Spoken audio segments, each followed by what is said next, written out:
com um corpo físico, material, que se cansava, que precisava dormir, que se alimentava, assumiu sentimentos limitados de um ser humano, né? Como o sentimento de solidão, de abandono. Olha só, ele até ele experimenta algo, amados, que na eternidade, como Deus jamais ele poderia sentir, que era a sensação do abandono do Pai, quando disse: Deus meu, por que me desamparaste? Olha só, a sensação de que o Pai estava longe, de que a Trindade já não tinha mais aquela comunhão plena, no sentido de que agora uma das partes da Trindade resolveu se humilhar e se confinar em um corpo mortal, limitado. Olha o que Deus fez, irmãos. Olha só o que Deus fez. Se tornou um igual a nós. O Criador desceu às partes mais baixas da terra e se tornou como uma criatura. Se identificou com essa criatura. Substituiu essa criatura na morte. Sofreu tudo o que essa criatura poderia sofrer. Que é o que o Erickson leu no capítulo 4 de Hebreus, verso 14 ao 16. Eu acho que você não leu até o 16, né? Foi o 14 e o 15, não é isso? Né? Vamos completar então o texto, que eu acho que vale a pena. Então nós não temos um sumo sacerdote que não pode se compadecer das nossas fraquezas, dos nossos pecados, né? Mas um como que em tudo padeceu por nós, sofreu, mas sem pecado. Cheguemos, pois, com confiança ao trono da graça, para que possamos alcançar misericórdia e achar graça, a fim de sermos ajudados em tempo oportuno. É o 16. Olha que coisa interessante. Por causa dessa identificação, por causa desse sacerdócio, quem é o sacerdote? Aquele que representa uma outra pessoa. Esse é o sacerdote, que intercede por outra pessoa, que oferece sacrifício por outra pessoa. Então Jesus, como esse sacerdote, em tudo como nós, irmãos, ele foi tentado. Ainda em Hebreus, no capítulo 2, vamos ler um texto para ratificar, para fortalecer essa ideia de que ele assume a forma humana, carne, sangue. Ele de fato, amados, 1 João capítulo 5 vai dizer isso.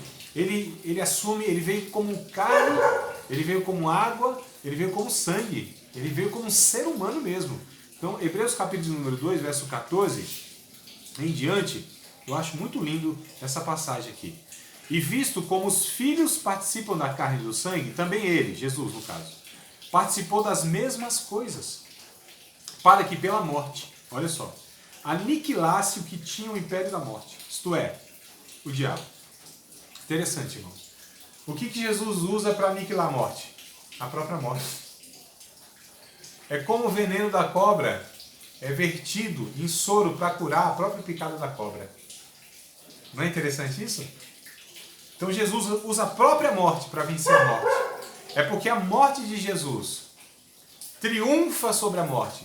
Porque é uma morte que não há pecado.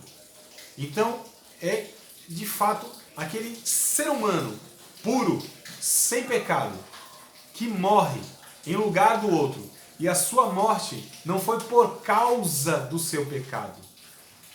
A sua morte não foi como resultado, fruto do pecado. A sua morte foi, na verdade, por carregar em si o pecado de todos os seres humanos. E mesmo assim, não foi suficiente, carregando todos os pecados do ser humano, que ele fosse ou se tornasse um pecador. Mas ele se fez pecado por nós, diz o texto bíblico. Ele se fez maldição por nós, mas nunca foi pecador. Mesmo com todos os pecados, porque a impureza, o pecado, a culpa de toda a humanidade não foi suficiente para contaminar o santo de Israel, o santo de Deus, o ungido de Deus. É por isso que todo ser humano, se morresse, ele não poderia fazer nada nem por si mesmo, nem por ninguém. É por isso que aquela mulher do fluxo de sangue, se tocasse no profeta mais santo, no homem mais santo, no sacerdócio mais santo, ele se tornaria cerimonialmente impuro. Mas no caso de Jesus, não é Jesus que se torna cerimonialmente impuro, é a mulher que é purificada, porque a virtude que sai de Jesus é muito mais poderosa do que a possibilidade dessa mulher de qualquer outro contaminar o corpo de Jesus, que era santo. Então a santidade de Jesus em contato com o pecado purifica o pecador e não é contaminado. Eu acho muito interessante. Sim. Essa ideia, não é? Me esforcei aqui para vocês falar pelo menos glória a Deus. Não. Os caras querem tudo tradicional. Tradicional. Fora o sono, a chuva lá fora. Não tem clima pra isso, né? Não. Olha o barulho daqui. Aí, mano, vontade de dormir, né? Se vocês não dormirem, eu já me contento. Tem que ter um corinho de fogo. Então, tá bom. A próxima vez eu trago um pandeiro pra alguém acompanhar. Vamos continuar o texto, que eu não acabei? Vamos lá, eu li só o 14. Olha só que coisa interessante. Vou continuar, vou começar melhor dizendo. E visto como os filhos participam da carne e do sangue, também ele participou das mesmas coisas, para que pela morte aniquilasse o que tinha o império da morte, isto é, o diabo, e livrasse todos que com medo da morte estavam por toda a vida sujeitos à servidão. Porque na verdade ele não tomou os anjos, mas tomou a descendência de Abraão, pelo que convia que em tudo fosse semelhante aos irmãos, para ser misericordioso e fiel, sumo sacerdote, naquilo que é de Deus, para expiar os pecados do povo. Porque naquilo que ele mesmo, sendo tentado, padeceu, pode socorrer os que são tentados. Sabe qual que é a ideia aqui do autor aos Hebreus? É que assim, irmãos, o próprio autor aos Hebreus, ele vai dizer, acho que lá no capítulo 7, que nunca se ouve dizer que houvesse um sacerdote vindo da tribo de Judá, né? Sempre da tribo de Levi. Mas esse aqui foge da ordem. Ele é da ordem de Melquisedeque. É anterior a toda essa questão da lei mosaica. Anterior a toda essa linhagem sacerdotal. Então ele é da tribo de Judá, não é da tribo de Levi. E é da tribo de Levi que usa os sacerdotes. Mas ele é de uma ordem diferente, a ordem de Melquisedeque. Não tem princípio nem fim de dias. Ele mudou todo o esquema, mudou toda a lógica, mudou todo aquele parâmetro. Olha só. Então Jesus aqui é bem interessante que ele vem da tribo de Judá e ele é um sacerdote não como os outros. Como eram os outros sacerdotes? Hebreus capítulo 10 primeiro vai falar que eles tinham que oferecer sacrifício primeiro para eles, os sacerdotes, depois pelo povo. Jesus nunca precisou oferecer sacrifício para si. Esses sacerdotes nunca puderam aperfeiçoar nada, porque tinham que oferecer sempre sacrifício. Capítulo 10, estou falando de Hebreus. Mas Jesus ofereceu um único sacrifício. Um único. E tirou o pecado de uma vez por todas dos seres humanos. Tem mais um aspecto aqui, que vai lá para o capítulo 4, verso 14 e 16, que nós lemos. Tem um aspecto diferente. Todos os sacerdotes, sumos sacerdotes, todos aqueles que intermediavam alguma coisa, eles não se compadeciam de ninguém, irmãos. Era frio, era mecânico. É como alguns líderes que vão aconselhar as outras pessoas de maneira fria. É como alguns teólogos e pregadores que não se compadecem do povo. É como alguns profetas que traz palavra dura para todo mundo e não quer saber de ninguém. Não carrega em si o amor, a compaixão, a misericórdia. Não são empáticos, não são simpáticos. Não é? Então o que acontece? Jesus é diferente nisso. Jesus, ele se compadece.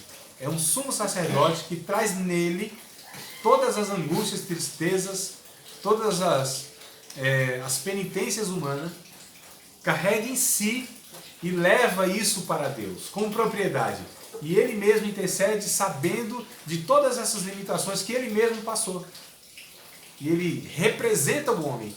Capítulo 7, verso 25 de Hebreus. Ele nos representa eternamente no céu. Ele é esse sumo sacerdote. Ele é o que nos representa. Então ele é o próprio Deus, ele é o próprio Salvador, ele é o intercessor, ele é tudo, irmão, em todos, tanto querer quanto efetuar. Então nós lemos aqui até o verso 17 de Colossenses capítulo 1. Vamos voltar para lá. Capítulo 17. Capítulo 1, melhor dizendo, verso 17. Não, 17 não. Nós lemos 16, o 17 e o 18. Vamos ler o 19 e depois a gente vai para o capítulo 2, verso 9. Colossenses, mas Colossenses capítulo 1, verso 19. Porque foi do agrado do Pai que toda a plenitude nele habitasse. Foi do agrado do Pai que toda a plenitude nele habitasse. Toda a plenitude de Deus, irmão, todo o preenchimento de Deus estava em Cristo. Verso número 20. E que havendo por ele feito a paz pelo sangue da sua cruz, por meio dele reconciliasse consigo mesmo todas as coisas. Olha, observe. Todas as coisas, não são só todas as pessoas, não. Todas as coisas, tanto as que estão na terra, como as que estão nos céus, irmão. Olha só. Cristo reconcilia. Cristo compra novamente, resgata toda a criação de Deus, não só os seres humanos, a terra também que foi amaldiçoada. O céu se reconcilia agora com tudo isso, tudo entra em harmonia. Em Cristo tudo se converge. Em Cristo agora tudo volta ao lugar. Em Cristo agora tudo é recriado. Em Cristo agora está tudo perfeito. Em Cristo agora todas as coisas estão como deveriam estar quando foram criadas. Porque dele saiu tudo isso em harmonia. Dele está voltando também em harmonia.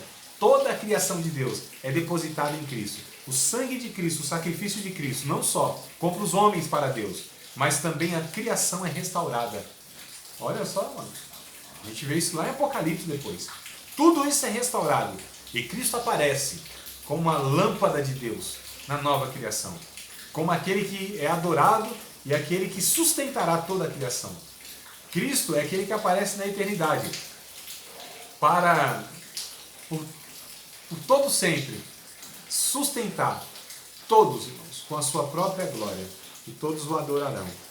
Capítulo 2, verso de número 9, e a gente encerra aqui sobre a questão da superioridade de Cristo, embora tinha mais 2 capítulos aí para a gente falar alguma coisa, mas infelizmente não dá. Porque nele habita corporalmente toda a plenitude da divindade. No corpo de Cristo, irmão, no corpo de Cristo. Habita corporalmente, olha só, é no corpo, então habita corporalmente toda a plenitude da divindade. Ainda Paulo vai dizer, nessa epístola, que todos os tesouros da sabedoria, tudo está depositado nele, em Cristo. Tudo, irmãos. Cristo é aquele que é o próprio Deus. Ele é Deus. Ele deve ser pregado nas nossas mensagens. Eu digo para vocês, já falei isso várias vezes, pode ser qualquer assunto que eu estiver tratando. Qualquer assunto. Eu posso falar 1 hora, 1 hora e meia, 1 hora e 40, que às vezes é algumas aulas, né? Fica mais. Irmão, se eu falar 1 hora, 1 hora e meia e não falar de Cristo, vocês me repreendam, me chamem a atenção. Nenhum pregador, suposto pregador do Evangelho, que usa a Bíblia, ele trazer uma mensagem, Cristo não estiver contido naquilo, ou aquela mensagem, de alguma maneira, não intencionar levar as pessoas a Cristo, está errado. A pregação perdeu o seu propósito.